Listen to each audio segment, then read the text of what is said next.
ने ट्रंप की हेकड़ी निकाल दी। ट्रंप का दावा, भारत रूस से तेल नहीं खरीदेगा। पीएम मोदी से हमारी बात हुई है। ट्रंप की पीएम मोदी से बात नहीं हुई। Bharat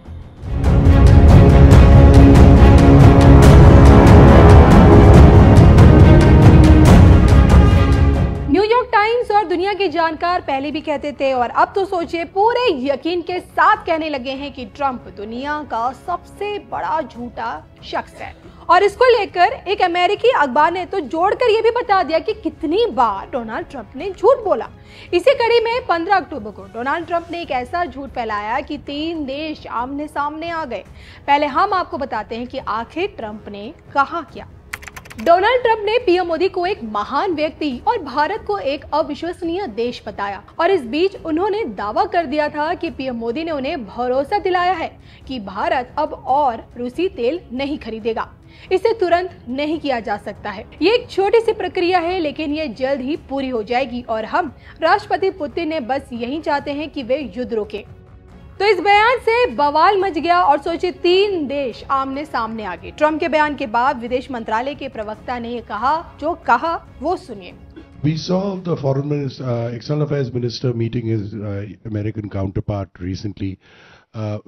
Can you give us an understanding whether H-1B visas were raised?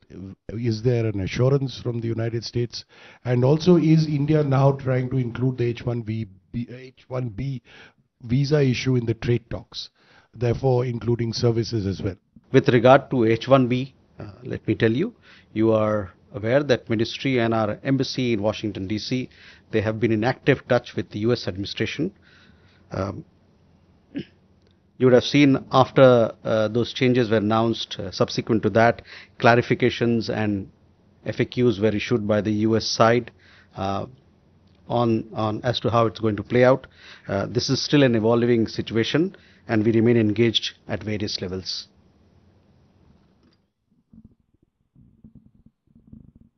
I mean, since you asked the question of H-1B, let me also tell you that we've also seen a notice by the Department of Homeland Security regarding the proposed rulemaking, some of the new changes that we want. Understand that stakeholders from the industries and others, they have been given a month to comment on it. As far as we are concerned, we have stated this earlier as well, skill talent mobility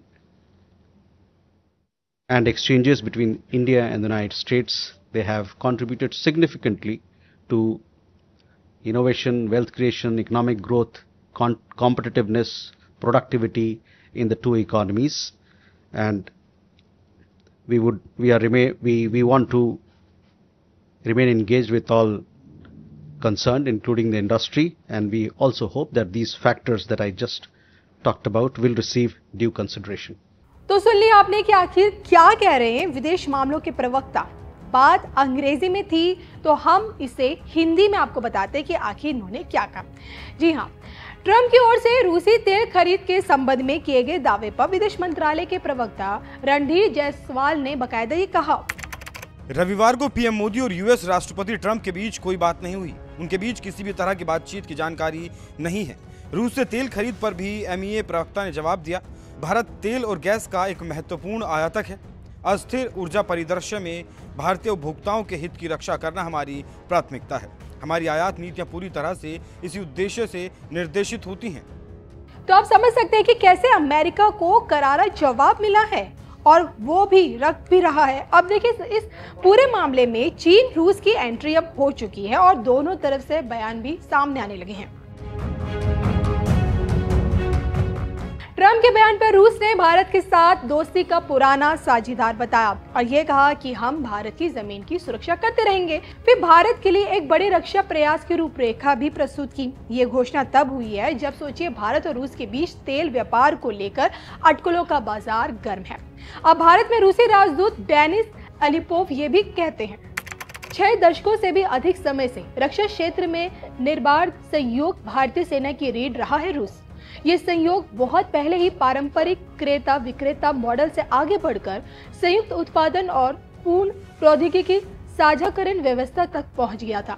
रूसी समर्थन के बारे में बोलते हुए राजदूत ने यह भी कहा कि भारत के लगभग 70% सैन्य उपकरण रूसी मूल के हैं, इसकी परिचालन सफलता की ओर इशारा करते हैं। तो आप समझ सकते हैं कि कैसे तेल को लेकर रूस का बयान है। और इस बीच सोचिए, चीन ने भी रूसी तेल को लेकर अपनी प्रतिक्रिया दी है, जो अमेरिका को सीधे तौर पर धमकाते हुए चीन के विदेश मंत्रालय के प्रवक्ता लिन जियान ने कहा है, अमेरिका की ये नीति एक तरफा धमकाना और आर्थिक दबाव है, जो अंतर्राष्ट्रीय व्यापार नियमों को कमजोर करती है और वैश्विक उद्योग एवं आपूर्ति श्रृंखलाओं की सुरक्षा और स्थिरता को खतरे में डालती है। चीन का रूस समेत दुनिया के देशों के साथ सामान्य व्यापार और ऊर्जा सहयोग पूरी तरह वैध और कानूनी है। अमेरिकी दावे का जवाब देते हुए भारत के प्रधानमंत्री नरेंद्र मोदी ने ट्रंप को रूस से तेल न खरीदने का आश्वासन दिया या नहीं, ये अलग मुद्दा है, लेकिन चीन अपने स्वाभाविक व्यापारिक अधिकारों से पीछे नहीं हटेगा। तो आप समझ सकते हैं कि कैसे चीन ने ट्रंप की हेकड़ी फाइनली निकाल दी है और भारत ने सटीक जवाब दिया है और रूस ने भारत के साथ अपने आप को खड़ा पाया भी है।